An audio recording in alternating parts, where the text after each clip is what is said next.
खरं तर आरक्षणाचा प्रश्न महाराष्ट्रासाठी सध्या एक एकंदरीत ज्वलंत प्रश्न असतो। मराठा समाज आरक्षण मागतोय, धनगर समाज आरक्षण मागतोय, इतर समाज सुद्धा आरक्षणाच्या त्या ठिकाणी वाटेवर आहे आणि ज्यांना आरक्षण आहे ते आनंदात त्या ठिकाणी आयुष्य जगतायत, पण ज्यांना आरक्षण पाहिजे दिवस रात्र संघर्ष करतायत। पण तुम्ही कितीही संघर्ष करा, एका व्यक्तीला तुम्ही धन्यवाद मानल्याशिवाय आरक्षणाची चळवळ ही म्हणजे यशस्वी ठरू शकत नाही।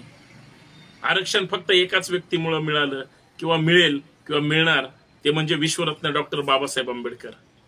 आणि डॉक्टर बाबासाहेब आंबेडकरांचं नाव घेतलं की दुसरं नाव तुमच्या आपोआप तोंडातून निघालं पाहिजे, निघतच, ते म्हणजे राजश्री छत्रपती शाहू महाराजांचं। जर या महाराष्ट्रामध्ये, जर या देशामध्ये सुद्धा डॉक्टर बाबासाहेब आंबेडकर झाले नसते किंवा राजश्री छत्रपती शाहूजी महाराज जर झाले नसते, कुत्र्यासारखं आयुष्य जगावं लागलं असतं, तुमच्या जगण्याला सुद्धा किंमत नसती। जसं छत्रपती शिवाजी महाराजांचं सांगतात, छत्रपती शिवाजी महाराज समजा नसते, छत्रपती शिवाजी महाराज अगर न होते तो तुम्हारी सुन्नत होती। याचा अर्थ काय? इथल्या सगळ्यांना गुलामासारखं तर आयुष्य जगावंच लागलं असतं, पण ते कशा पद्धतीनं जगावं लागलं असतं तो जर विचार जरी केला तरी तो प्रचंड वेदनादायी। परंतु 1950 ला आणि त्याच्या अगोदर भारतीय संविधानाची त्या ठिकाणी डॉक्टर राजेंद्र प्रसाद साहेबांच्या नेतृत्वाखाली जी काही समिती त्या ठिकाणी आखली गेली, काम केलं गेलं, आणि डॉक्टर बाबासाहेब आंबेडकरांनी जे भारतीय संविधान तुमच्या माझ्यासाठी, इथल्या जिवंत विचारांच्या माणसासाठी त्या ठिकाणी निर्माण केलं, ती लोकशाही देण्याचं काम डॉक्टर आंबेडकरांनी केलं।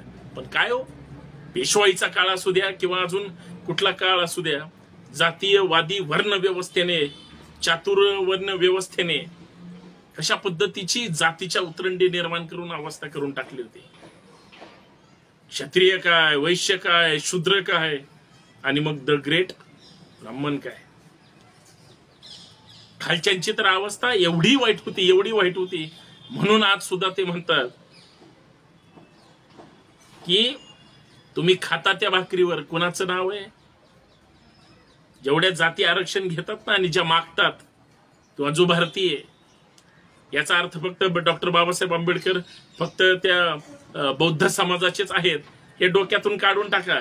डॉक्टर बाबासाहेब आंबेडकर तुम्ही जर वाचले, डोक्यात घेतले आणि जर एक बारीक सारीक विचार केला, कितीही नेते आरक्षणाच्या विषयावर भांडू द्या, लढू द्या, संघर्ष करू द्या, पहिलेही होते, आजही आहेत, उद्या नवीन येतील, लोकशाहीच्या गप्पा तर एवढे मारतात, भारतीय संविधान किंवा तुम्हाला मला नैतिकतेनं जगण्याचा अधिकार फक्त भारतीय राज्यघटनेने दिला। मग त्याच्यामध्ये शाहू महाराजांचा वाटा आहे, त्याच्यामध्ये महाराज सयाजीराव गायकवाडांचा वाटा आहे, आणि ते त्या घटनेत प्रतिबिंबित झालंय। 340 कलमामध्ये, म्हणजे त्या काळी आज मराठा समाज आरक्षण मागतोय, पण बाबासाहेब आंबेडकरांनी कधी विचार केलाय? खरं तर प्रत्येक आरक्षण मागणाऱ्या कार्यकर्त्यांनी डॉक्टर बाबासाहेब आंबेडकरांचं नाव घेतल्याशिवाय त्याचं भाषणच सुरू झालं नाही पाहिजे। आणि सगळ्यात महत्वाचं, कुणाला जर जातीयवाद किंवा असं काही वाटत असेल, काही असतात पिल्ल, त्यांच्यासाठी सुद्धा सांगतो, बाबा रे, तू कितीही काही बोल, त्या संविधानाने तुला सगळं मांडायला सुद्धा अधिकार दिला। खरं तर ह्या गोष्टी तशा मांडण्याच्या, बोलण्याच्या नाहीत, ह्या उपकाराच्या आहेत। राष्ट्रगीत सुरू झालं आणि पंजाब, सिंध, गुजरात, मराठा म्हणल्यानंतर प्रत्येक भारतीय जागचा हालत सुद्धा नाही साहेब। त्या मराठा या शब्दात कसली ताकद आहे? तो समूहवाचक शब्द आहे, जर कुणाला अपेक्षित असेल तर ठीक आहे, तो जातीच्या नावाने तो लिहिला गेला, पण छत्रपती शिवाजी महाराजांचं सैन्य 18 पगड जातीचे होते, 12 सगळे होते, इतर धर्माचे म्हणजे मुस्लिम सुद्धा होते, पण सैन्य कोणाचं म्हणायचे? लढणारा नेता कोण असतो याच्यावर तुमच्या त्या ठिकाणी नेतृत्वाची आणि खास करून त्या लढाईची चर्चा होते। पण आताची लढाई ही आरक्षणाची, डॉक्टर बाबासाहेब आंबेडकरांचा जय जयकार झाला पाहिजे। आणि त्यांनी जर आकाशबुद्धी ते टिळकांनी ज्यावेळेस प्रतिनिधित्वाची संधी आली त्यावेळेस टिळकांनी काय भाषण केलं होतं? तेल्या तांबोळ्यांना कुणब्यांना काय संसदेत जाऊन नांगर हकायचंय का? ते गाणे गाळायचेत का जनावर हकायचेत? काय करायचंय? कोणी सांगितलं होतं? तुम्ही ज्यांना म्हणता ना भटमान्य बाळ गंगाधर टिळक, त्यांचं वाक्य आहे, मी शेंगा खाल्ल्या सुद्धा नाहीत आणि त्या ठिकाणी टरफलं सुद्धा उचलणार नाही. अशी अवस्था आहे आमच्या समाजाची. मला काय त्यांच्याबद्दल काय सांगा, मी उदाहरण याच्यासाठी सांगतोय ज्यांनी केलंय ना तुमच्यासाठी. एकदा त्यांची चर्चा झाली पाहिजे, नाहीतर तुम्हाला आम्हाला कपाळ करंटे म्हणून जगावं लागेल. त्याचं कारण सुद्धा तसंच आहे.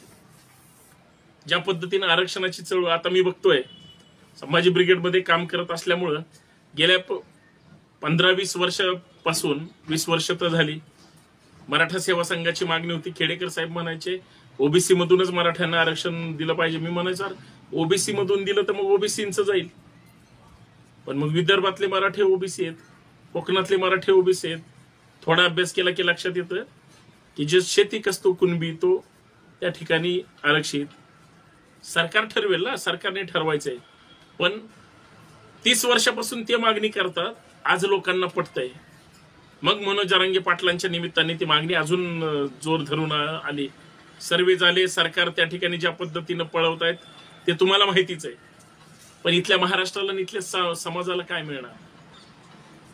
आज खडबडून समाज जागा झालाय, आरक्षणाचं महत्व कळतंय. आज क्वालिटीचे पोरं सुद्धा साईड ट्रॅक करून ते बाजूला फेकून दिले जात आहेत. अरे तुमच्यासाठी आणि तुमच्या मुलांबाळांसाठी 50 लोकांनी कमीत कमी आत्महत्या केल्या आरक्षणासाठी. त्या धनगरांची परिस्थिती तीच आहे.